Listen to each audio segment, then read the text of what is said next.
Hey guys, I am stealing a few minutes away while my family watches a movie on the evening of Thanksgiving to record this mini-sode for you. And do I feel bad about leaving them? No, I do not at all, because I really actually needed an excuse to take a little break.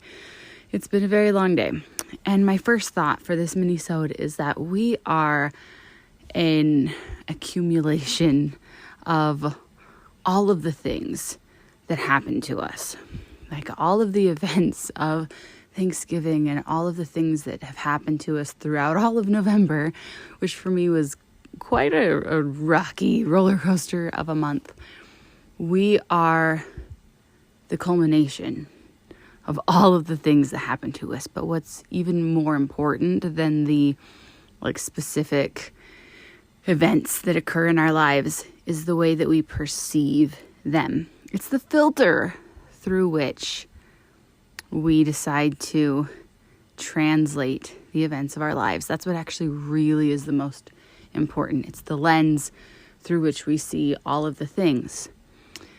And so one of those lenses, one of the things that's really on my mind is this line that really stuck out to me from my episode on Wednesday with Ariel and Teresa. And what's interesting, that's worth noting, is that you are going to pick up something different from this episode than the next person is.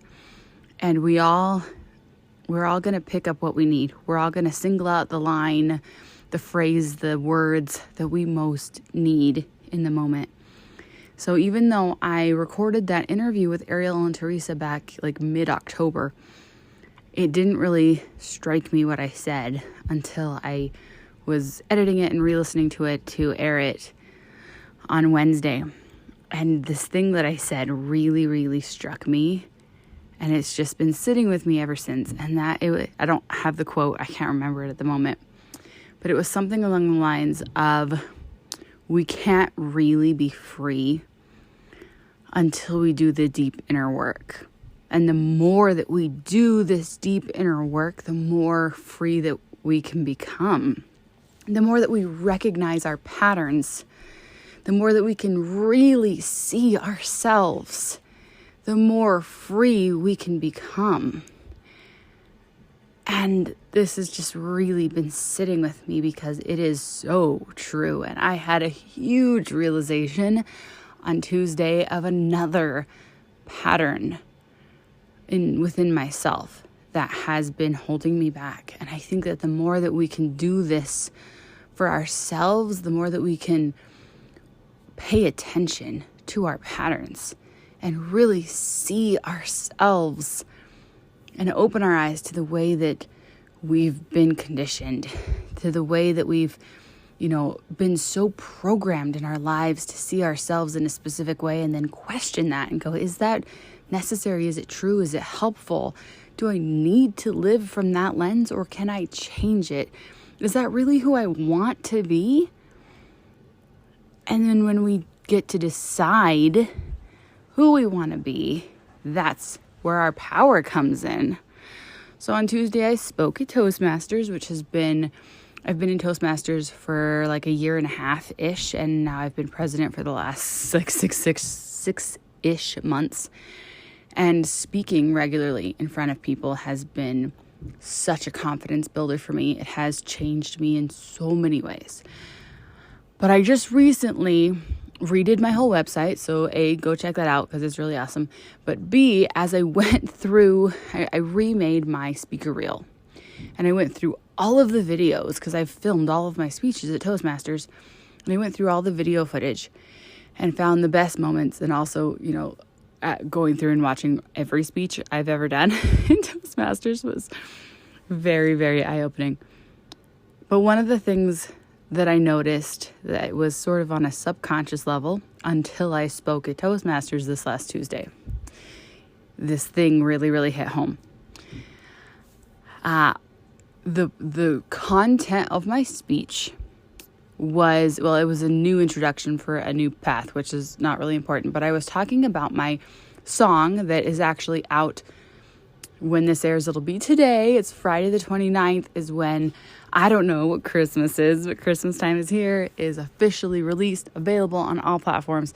So in that speech, I was telling the story of doing the photo shoot in my alien Santa selfie photo shoot in my backyard, which I did a live on this, and I can't remember if I told this story on the podcast or not, but I was in my green alien makeup, in my leather dress with my Santa hat on, in my backyard with my tripod, and my neighbor came and stuck his head over the fence to say hi to my dog, and I was just standing there awkwardly going, oh, hi, and then my dog peed on his dog, and I felt really awkward, and I was telling the story, and at the end I sang a verse of the song. And when I got the feedback, because that's part of what we do in Toastmasters, is we give a speech and then we get feedback. We get evaluated on our speech. And it really hit home for me how I've become a really confident speaker. I've become really comfortable, especially as I've been teaching at BYU. I've become really confident speaking in front of people. But the moment that I start singing in front of people, my confidence disappears. And all the stories come flooding back about, all the ways I need to be perfect in order to be accepted as a singer. Every note must be perfect. Don't forget the words, Carolee. And I immediately shrink back down. And you can see it so full-fledged in my body language as I go right back into my little corner. My T-Rex arms come out, and I'm physically hiding. And my voice sounds pretty, sure, but my body language goes from confident speaker to small girl who just does not want to be up there, who's not comfortable in her own skin, who is hiding while she sings. And it makes a world of difference in how I show up to the people that I'm presenting in front of.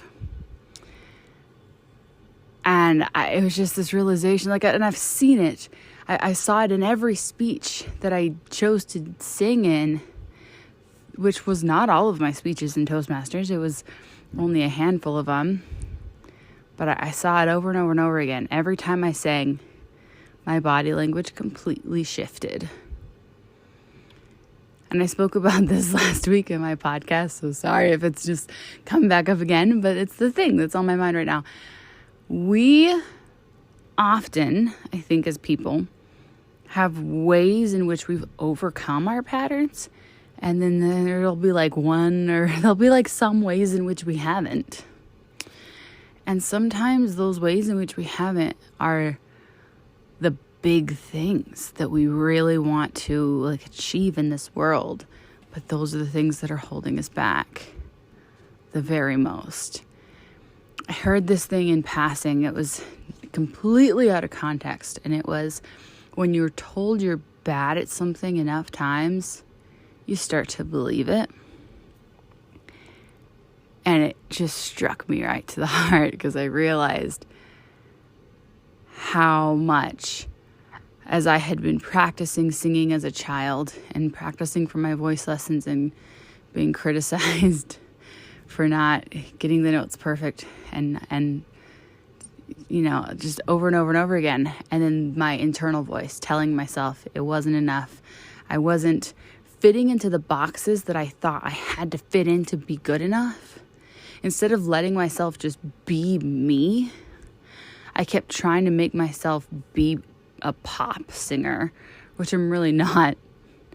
I can still shine and I can still be an amazing singer and not be pop, which is what I thought I had to be in order to be good, in order to be liked. I've had a lot of eye-opening realizations about my internal stories around music, which has been such an identity piece for me for my whole life and held me back in a lot of ways. So the reason I'm talking about this is because I want you to translate this to you. Because we cannot truly be free until we see ourselves. We have to really see ourselves, and nobody else can see it for us because we won't be able to see it.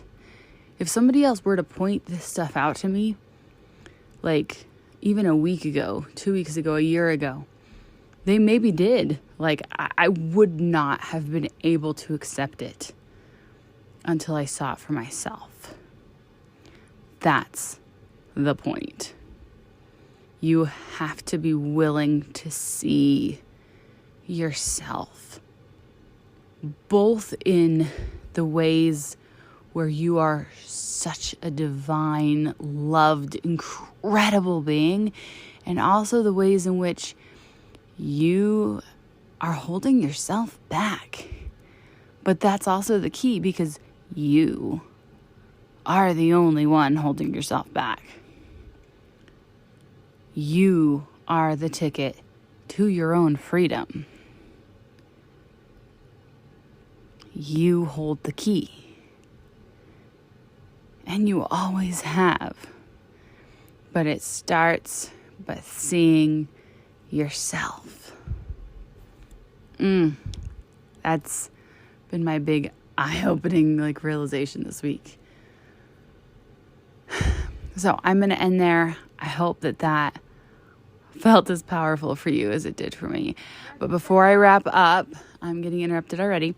I want to remind you to please go check out my single, which is on Spotify, on Apple Music, on all the platforms. It is called I Don't Know What Christmas Is, but Christmas time is here. Love you guys.